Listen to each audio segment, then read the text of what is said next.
Hello everyone. Today we will be discussing how to manage self-study. All students have the biggest concern that they don't get time for self-study. In today's time, I will not disagree to them as yes, हर बच्चे का schedule hectic होता है. But if I say all the problem is related to the word schedule only, because यही तो है जो सबकी life से मिसिंग है. If we maintain a proper schedule for everything, then we can manage everything surely. So आपका schedule दो तरह का होना चाहिए, long schedule and short schedule. So if we talk about long schedule का क्या मतलब होता है, उसमें क्या क्या इंक्लूड होना चाहिए. बेसिकली आपको अपना टोटल टाइम, आपका जो भी फर्स्ट सेट ऑफ एग्जाम है, आप जिस भी एग्जाम की प्रिपरेशन कर रहे हैं, तब तक का जितना भी आपका टाइम है वो आपके कोर्स में डिवाइड होना चाहिए.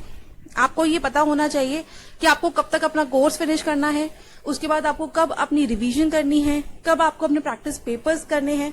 सो आपका पूरा टाइम आपके कोर्स के accordingly, according to your exam divide होना चाहिए. And if we talk about short schedule का मतलब होता है कि आपका स्केड्यूल आपके number of hours in a day पे डिपेंड होना चाहिए. लाइक अगर आपके पास 24 आवर्स हैं एक दिन में, एंड आउट ऑफ दैट आप अराउंड 5 to 6 आवर्स अपने स्कूल में स्पेंड करते हैं, 3 to 4 आवर्स अपनी ट्यूशन में स्पेंड करते हैं, 7 to 8 hours you need for sleep. उसके अलावा कितना टाइम बचता है? अगर आपके पास रिमेनिंग 7 to 8 आवर्स हैं, सो उसमें से आपको अपना सेल्फ स्टडी का टाइम निकालना है.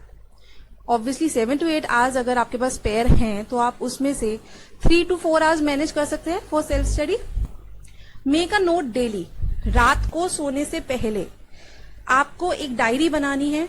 उसमें अपने नंबर ऑफ आवर्स आपने जो सेल्फ स्टडी के लिए यूज करे हैं, राइट इट डाउन.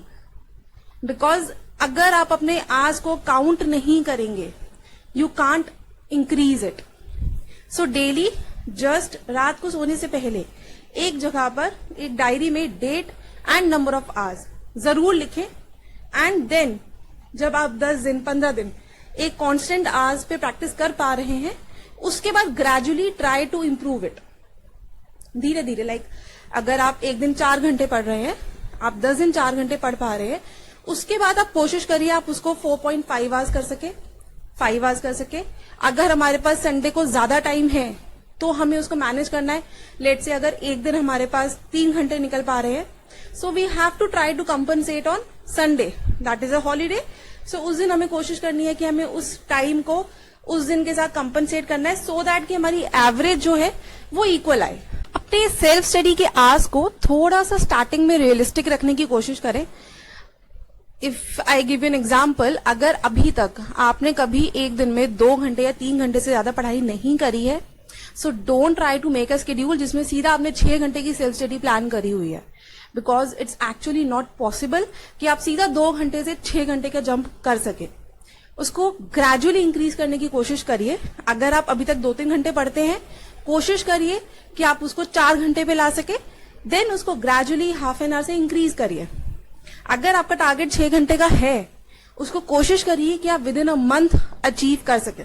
बट अगर इनिशियल लेवल पे आप बहुत हाई टारगेट सेट कर लेंगे तो बहुत जल्दी हिम्मत टूट जाएगी.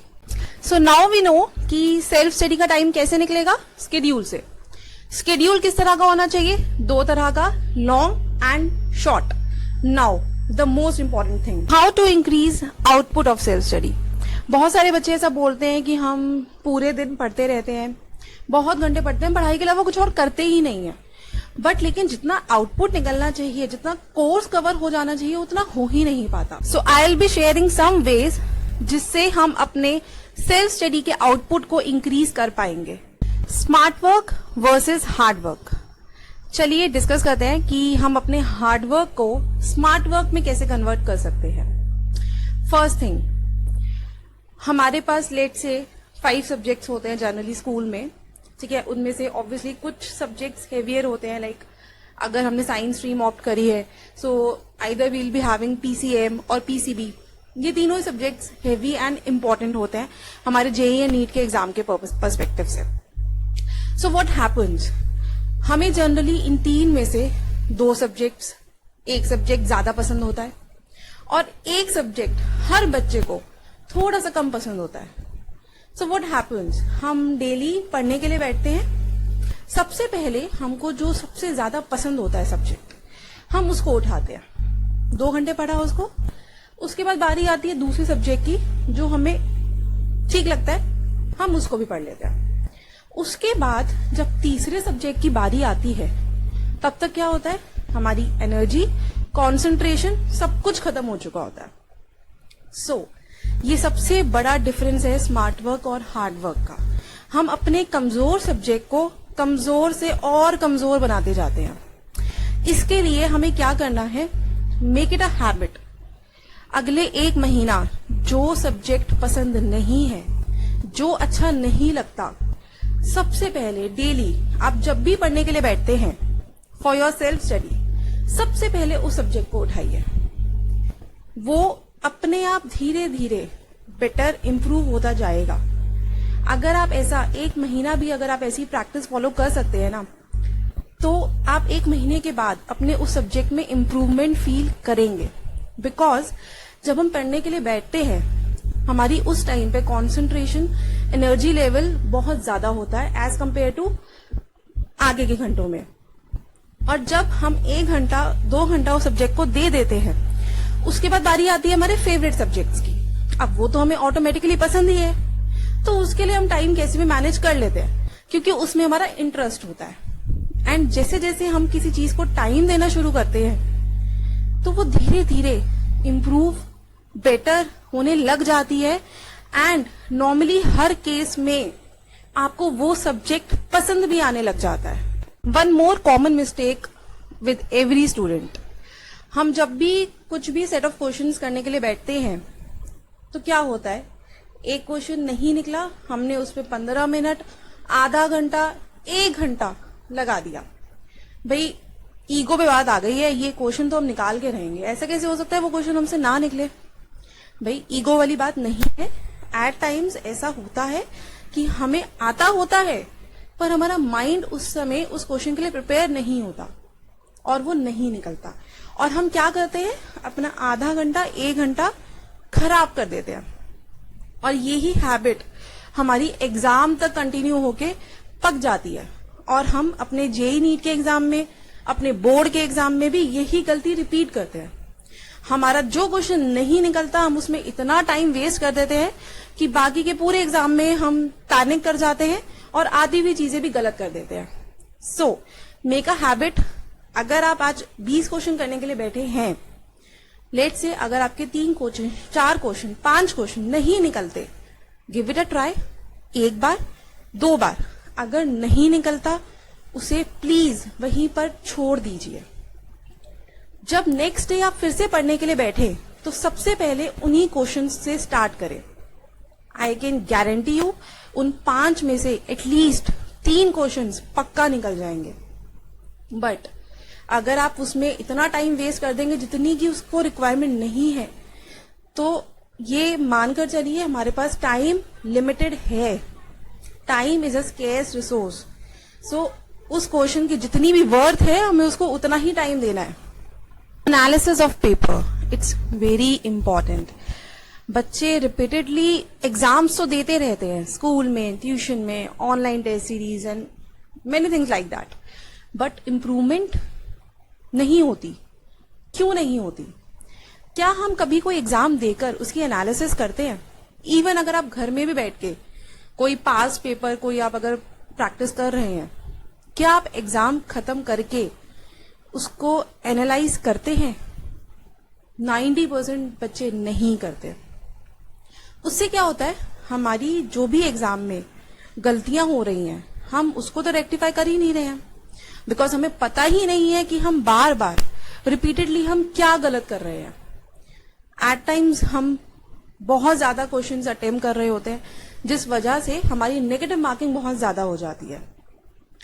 या फिर हम किसी एक पर्टिकुलर टॉपिक में हर बार अटक रहे होते हैं, बट क्योंकि हमने एनालिसिस नहीं करी होती तो हमें पता ही नहीं होता है कि कौन कौन से टॉपिक्स हमारे वीक चल रहे हैं, जिन पे हमें एक बार फिर से कंसेप्चुअली सोचने की ज्यादा जरूरत है, कंसेप्चुअल प्रैक्टिस की उसको ज्यादा रिक्वायरमेंट है। One more very important thing, आप आपका जो भी सेल्फ स्टडी का टाइम है, प्लीज ट्राई करिए कि आप एक लॉन्ग स्पैन ऑफ आवर्स अपने सेल्फ स्टडी के निकाल सके. That means around 3 to 4 hours, either late night or early morning, because ये दो टाइम ऐसे होते हैं जिस टाइम पे कॉन्सेंट्रेशन काफी अच्छा होता है, क्योंकि आसपास डिस्ट्रैक्शंस कम होती हैं. और एक बार में 3-4 घंटे पढ़ना क्यों जरूरी है? क्योंकि अगर हमें एक अच्छा आउटपुट निकालना है, अगर हमें अपनी कॉन्सेंट्रेशन एक टॉपिक में प्रॉपरली लगानी है, तो हमें उसके लिए इतना टाइम चाहिए. अदरवाइज आउटपुट नहीं दिखेगा अगर आप दिन में आधा घंटा, पौना घंटा 6 बारी पढ़ रहे हैं तो. And by 3 to 4 hour long span study, I am not saying कि आप कोई ब्रेक ना लीजिए. आप ब्रेक लीजिए, उसमें 10 to 15 मिनट्स का ब्रेक लीजिए. बीच में आप 1 से 2 ब्रेक्स बिल्कुल लीजिए, क्योंकि 1-1.5-2 घंटा इसके बाद हमारा कॉन्सेंट्रेशन स्पैन कहीं ना कहीं चला जाता है. सो हमें उसके लिए एक ब्रेक तो चाहिए होगा. बट उस ब्रेक में क्या करना है, दैट इज वेरी इंपॉर्टेंट. उस ब्रेक में अगर आप टीवी देखने बैठ रहे हैं, कोई वेब सीरीज देख रहे हैं, या आप कोई गेम खेलना शुरू कर रहे हैं, that's not good for you. क्योंकि अगर आप कोई गेम खेलने बैठ जाएंगे, अगर आप टीवी देखने बैठ जाएंगे, आपको ये पता ही नहीं चलेगा कि आपका टाइम 10 मिनट से आधा घंटा या 1 घंटा कब कन्वर्ट हो गया. सो अगर हमें ब्रेक लेना है तो उसमें हमें क्या करना है, हम थोड़ा सा म्यूजिक सुन सकते हैं, हम अपनी फैमिली के साथ थोड़ी देर टाइम स्पेंड कर सकते हैं, हम कुछ खाकर आ सकते हैं, थोड़ी सी देर वॉक कर सकते हैं. This is the best thing to do when you are taking break, क्योंकि उसमें आपका टाइम इंक्रीज नहीं होता ब्रेक का. और जो हम 3 से 4 घंटे पढ़ने का सोच रहे हैं, वो एक्चुअली में उतना आउटपुट का निकल कर आए. जहां पर भी अपनी सेल्फ स्टडी करते हैं, या फिर आप जहां पर भी अपना सबसे ज्यादा टाइम स्पेंड करते हैं, राइट योर गोल देयर. आप डॉक्टर बनना चाहते हैं, इंजीनियर बनना चाहते हैं, या what ever you want to do, वहां पर वो जरूर लिखिए. इससे क्या होता है, इससे ऐसा कुछ नहीं होता कि आपने लिख दिया तो आप हो जाओगे, वो नहीं. इससे आपको वो करने की हिम्मत और मिलती है. जब हमारे सामने हमारा एम्बिशन, हमारा पैशन क्लियर होता है ना, और हम उसे बार बार वो फ्लैश करता रहता है हमारे सामने, तो जब भी ऐसे दिन आते हैं जब हम थोड़ा सा लो फील करते हैं, डीमोटिवेटेड फील करते हैं, तो हमारा वो ड्रीम हमें और उसके पास ले जाता है. वो दिन हमारे थोड़े से रिड्यूस हो जाते हैं, हमें हमारे गोल को अचीव करने की और हिम्मत मिलती है. So I hope from this video you can improve your self study more productively. So if you like the video, please like, share and subscribe.